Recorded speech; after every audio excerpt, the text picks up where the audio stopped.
Last year, the OnePlus 13R launched in January.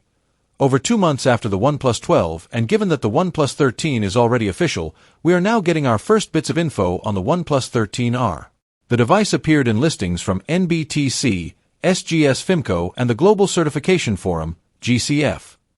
All 3 listings confirmed the name of the device, which will arrive with the CPH 2645, CPH 2647, or SPH 2647 model numbers, depending on the region.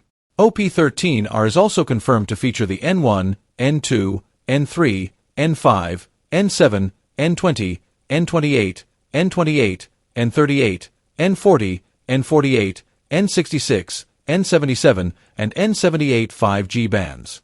Based on rumors, OP13R will arrive with the Snapdragon 8 Gen 3 chipset, an FHD Plus screen, and a 6000 mAh battery.